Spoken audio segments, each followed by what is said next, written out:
You showing up is just an embarrassment to the whole family. That's what my father said when I asked, are we inviting the relatives to Mom's birthday this year? Like we usually do? They feared my presence would make them look bad in front of my sister's boyfriend. After that, I said nothing.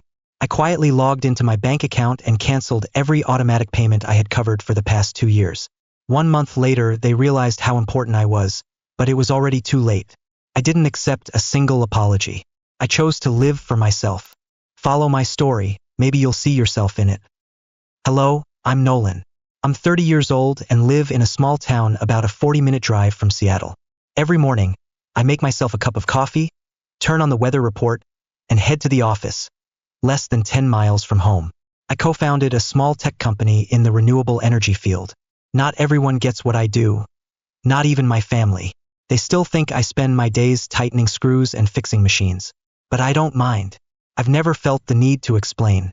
Sometimes, when someone asks about my family, my parents or my sister Melissa, I smile a little. It's been a while since we talked. I say, leaving it at that. Not because I'm hiding anything, because I don't see the point in retelling it anymore. I haven't been in touch with them for over 2 years. No calls, no texts, no holidays, no birthdays, nothing. Just a long, quiet stretch. Like the line between us was cut, and no one bothered to tie it back together. I used to believe family was everything. But then, 2 years ago, on my mother's birthday, everything changed. 2 years ago, 3 weeks before my mom's birthday, I had just booked my flight and gotten time off work. The plan was simple. Go home early, stay a few days and help prepare, just like every other year. Nothing special. I just wanted to give them a heads up. I called my mom right away, but my father picked up, after just 2 rings. I'll be coming home 2 days early, I said casually. If there's anything you need me to pick up or help with, just let me know. At first, he just gave a vague, but then he hesitated. And when he finally spoke, his voice sounded off, heavier than usual, like he was trying to avoid something. Nolan, if possible, maybe don't come home this year. At that moment, I thought he was just concerned about my schedule. It's fine, Dad, I said, still holding a warm mug of coffee. I've got everything sorted. It's no trouble. There was a longer pause this time. Then he spoke again, firmer now, but also colder. Melissa's bringing her boyfriend home this year. He's a manager, someone important, speaks well and carries himself properly. And your job, well, it isn't very comfortable just to talk about. So it's best if you don't come. At that moment, I felt a heat rise from the back of my neck to my face. My heartbeat skipped, and I instinctively gripped my coffee mug tighter. What the hell did you just say? I snapped, no longer able to keep my voice calm. Are you seriously saying that to me right now? He didn't deny it, didn't take it back, didn't soften. Instead, he said, plain and sharp, you coming home would just embarrass the whole family. If you insist on coming, don't call me your father. And then, without a moment's pause, he hung up. I set the phone down. My hand was still trembling slightly, damp with sweat. The apartment around me was utterly silent. No TV, no footsteps, just me standing there, staring into the space before me as if I'd just been yanked out of my life. His words kept echoing in my head, slow and clear, like a recording stuck on a loop. You coming home would just embarrass the whole family. If you still insist on coming back, then don't call me your father. For a moment, I wondered if I had misheard him. But no. Every word and tone was cold as ice and solid as stone. There was no slip of the tongue. No room left for hope. I clenched my jaw, my throat tightening like something had lodged there and refused to go down. Right then, memories started flooding back. I quietly paid all the bills for them. Electricity, water, internet. More than 2 years of it. No one ever mentioned it. And now, they called me the shame of the family. Right after that, I picked up my phone. My hand still slightly shaking, though my mind had started to go cold. I opened the banking app and scrolled down to the transaction history. My only goal was to see how much I had spent on my family over the past 2 years. I needed a number, electric bill, water bill, internet service, every single month. Not one missed. Each payment was processed right on time and automatically pulled from my account. Nearly $400 a month. Like clockwork, for 2 straight years. I scrolled slowly to the very bottom. Total spent, $9,842.17. I stared at that number for a few more seconds, not because I was surprised, but because something inside my chest had suddenly settled. Not sadness, not even anger, just emptiness. Nearly $10,000. And now they call me the shame of the family. As I stared at the long list of bank transactions, a question quietly surfaced. One that, in 30 years, no one in my family had ever asked. Has Melissa ever done as much for our parents as I have? It wasn't jealousy. I wasn't looking for credit. It was just, if I'm considered the shame of the family, then who exactly is that standard being measured against? I had paid nearly $10,000 in living expenses for them, silently, without asking for anything in return, without ever bringing it up. And her? Has she ever had to sacrifice anything? Ever asked if they needed help? Or did she show up, smile pretty, and leave an impression in a lovely dress? With a successful boyfriend in her arms? I wasn't asking to keep score. I was asking because, for the first time, I realized something. In this family, fairness was never part of the equation. I'd gotten used to standing on the sidelines since I was a kid. In family photos, I was usually the one partly hidden behind someone else or caught at the edge of the frame, as not quite looking at the camera. No one ever told me to step aside, but somehow, I always did. Every critical moment in our family revolved around Melissa. From birthday parties and graduations to her breakups. There was always a reason for everyone to rally around, comfort, and praise her. As for me, I can't even remember the last time someone asked if I was okay. Melissa is 2 years older than me, but the actual gap between us was never about age. She was the hope, the child with a future, the one our parents talked about with pride when the relatives came over. And me? In those same conversations, if I came up at all, it was a quick footnote. Nolan? Oh, he's fine. Does something with tech, I think. I used to believe that if I worked hard enough, if I stayed out of trouble, if I quietly took care of everything, then maybe one day they'd finally see me. But they didn't. Turns out, when you're used to being invisible, no one notices when you're gone. I started covering my parents' utility bills, electricity, water, internet nearly 2 years ago. It all began with a phone call from my mom. That day, she complained about how the cost of living had gone up, how this month's bills had spiked unexpectedly, and how their retirement income wasn't cutting it anymore. Then, gently, with a hesitant tone, she said, "If you could help us a little, it would mean a lot." I agreed. At the time, I thought it would just be for a few months until things settled down. But the months that followed looked exactly like that first one. No one ever brought up ending it. No plan B was ever mentioned. Now and then, I'd ask, "Is Melissa helping out at all, Mom?" She'd dodge the question every time.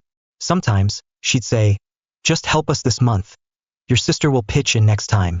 Other times, "Your sister's covering Dad's medical stuff." That's not easy either. I heard those lines so many times I could recite them by heart. And I just smiled and let it go every time because deep down I knew none of it was true. So I kept sending the money, nearly $400 a month, consistently, quietly, without complaint. No one mentioned it. It's not that I didn't care. It's that I believed it was the right thing to do. I used to think if I were quiet enough, responsible enough, maybe they'd notice. But today, after everything, they look at me and call me the shame of the family. After a while, once everything around me had settled into silence, I just sat there, frozen on the couch. My phone is still in my hand. I wasn't angry anymore. I wasn't even heartbroken. There was just this one unmistakable feeling settling in my chest. Something like, that's enough. Right after that, I opened my banking app.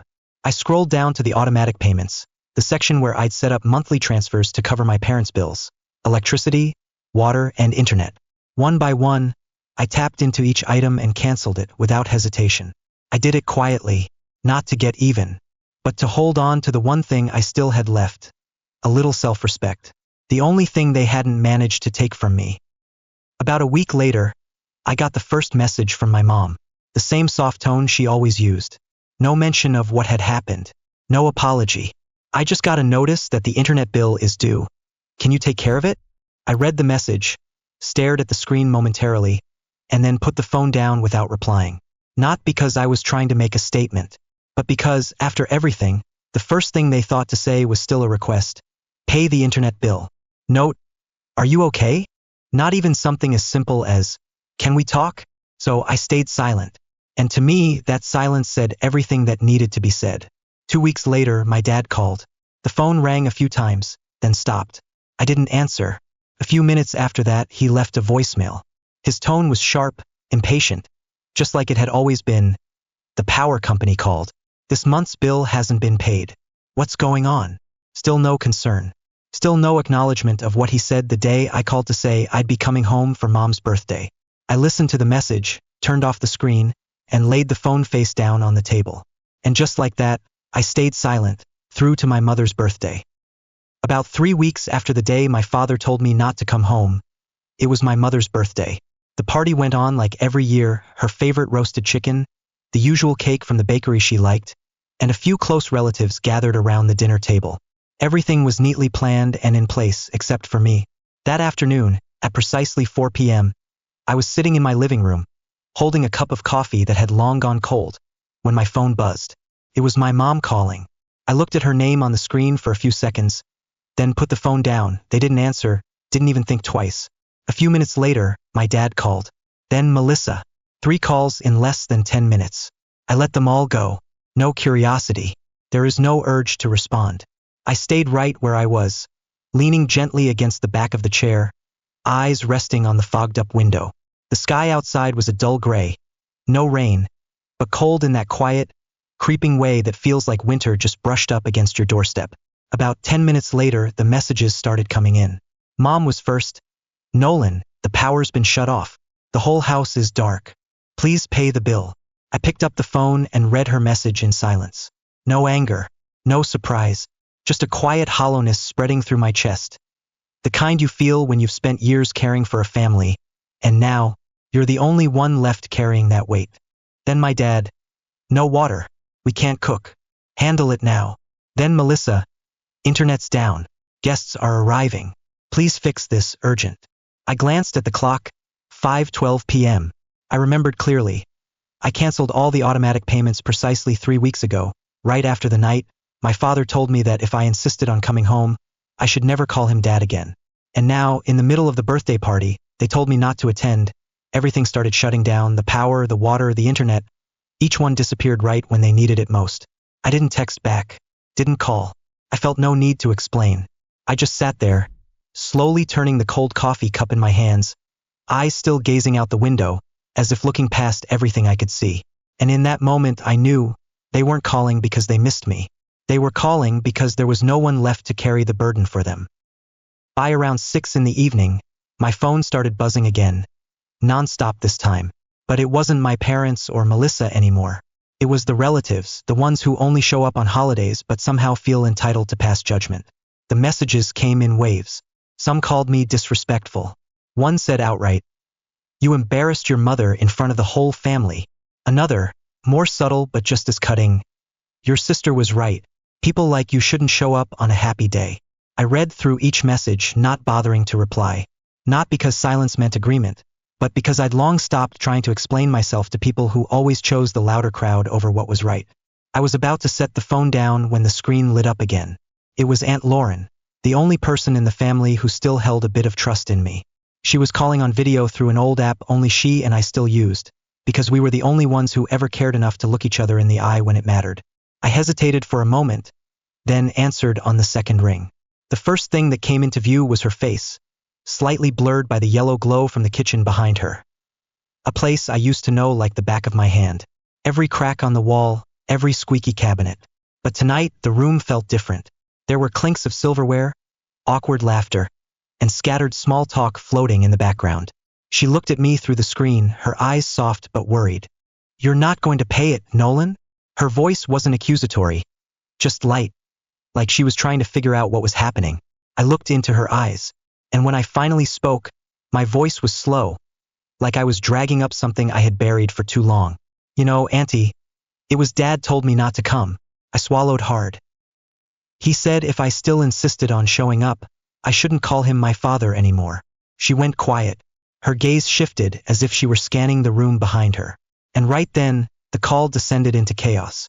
I heard my mother's voice, more evident now, cutting through the noise. "Tell him I'm ashamed of him. On this day of all days. How could he do this?" Then my father, sharp and loud. "It's not that serious. It's just paying a few bills. What kind of man gets petty over money?" Another voice. I think it was my uncle. Poor Melissa, having to deal with a brother like that. Footsteps approached the camera. Melissa appeared behind Aunt Lauren, arms crossed, lips curled in irritation. He even picked up the call? Mom's been crying all day. Does he even care? Seriously, no shame at all. I didn't say a word. I just watched and held onto my silence, as if it were the only form of self-protection I had left. Just as I was about to end the call, another face appeared from the left side of the screen. A young man with neatly combed hair and a dark suit.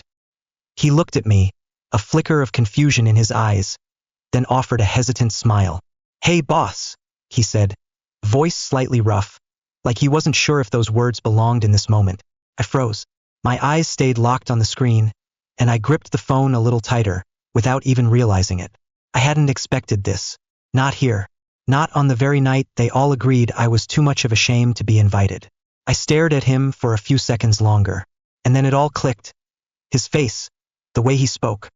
Of course, he was one of the new hires, recently transferred from our southern branch.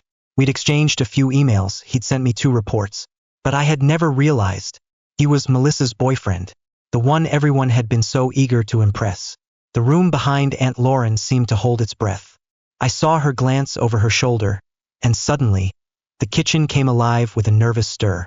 Then someone, her voice hushed, asked, "Wait, what did he just call Nolan?"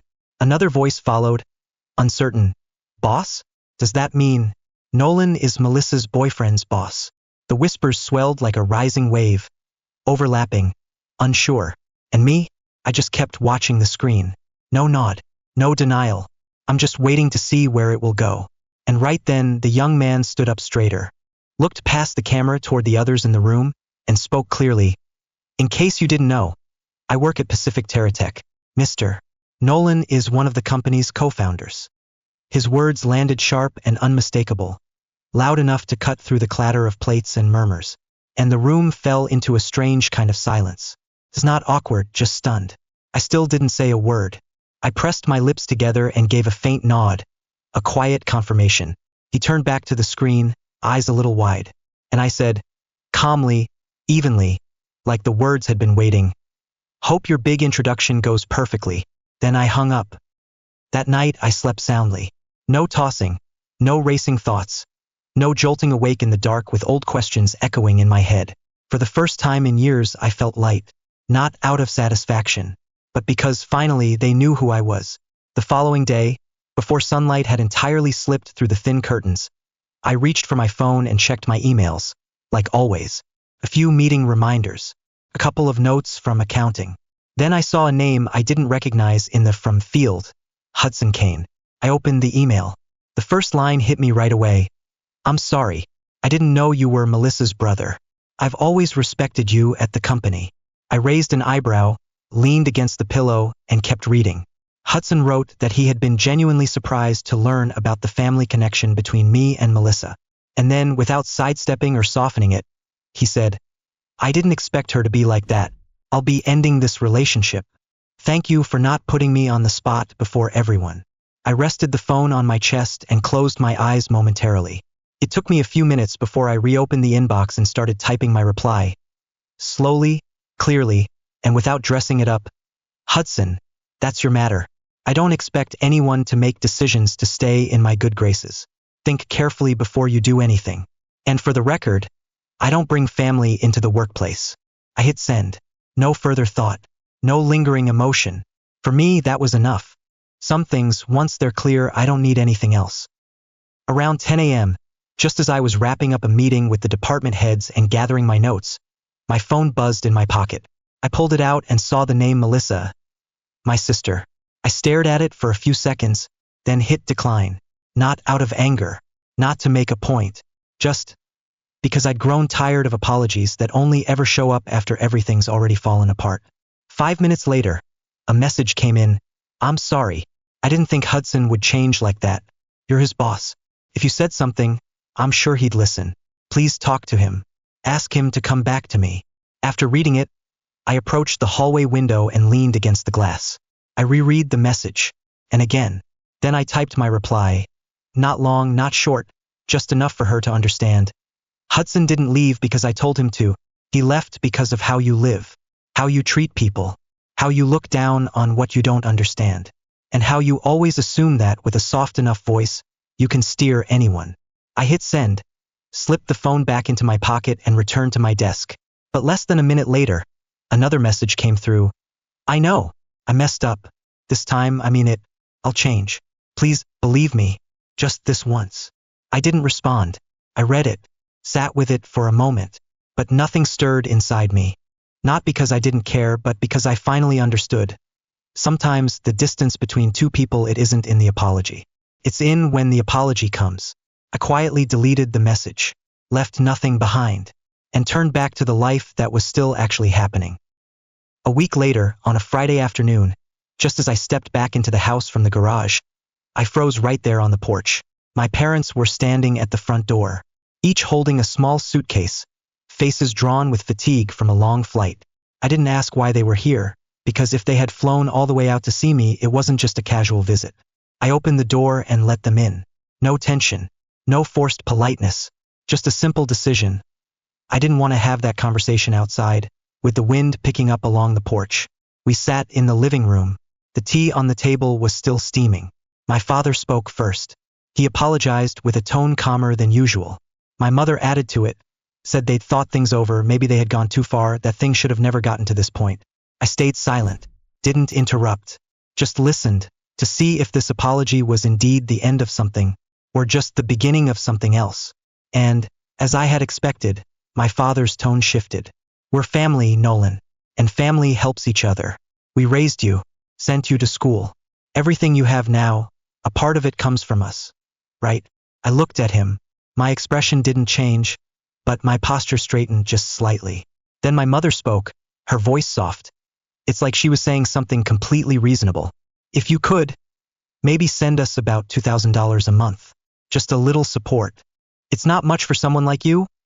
I looked at the two people sitting in my living room. The same people who had once pushed me out of a family gathering because they believed I was an embarrassment. And now, here they were, sitting in my home, attaching a price tag to their apology. A concrete price, $2,000 a month, because I was their son. And to them, my success wasn't mine, it was a debt I owed them.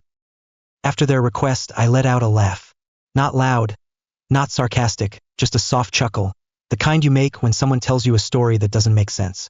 I looked at my parents. Their eyes were fixed on me, waiting. I'm almost sure I would nod in agreement. But I wasn't angry. I had come too far to be rattled by things like this. I leaned back into the chair, voice steady and clear. What about Melissa? How much will she be contributing each month?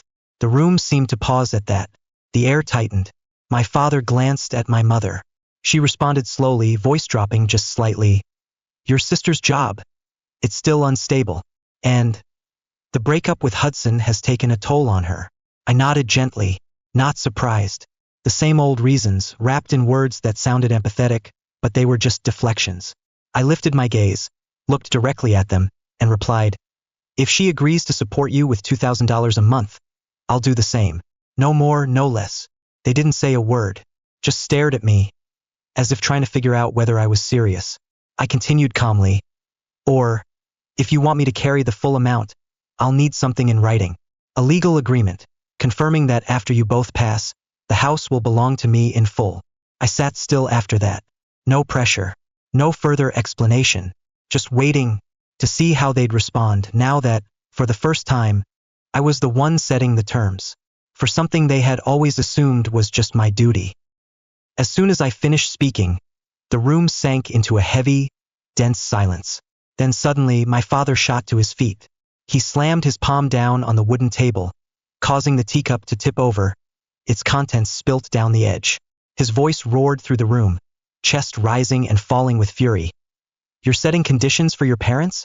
We raised you for over 20 years, and now you want to nickel and dime us like this? What kind of life are you living? Huh. He was shouting so loud. I wouldn't be surprised if the neighbors next door heard every word. I didn't move, didn't flinch. I just sat there, hands resting on the arm of the chair, eyes locked on his, not cold, but no longer soft. I waited for him to finish. Then I stood up slowly.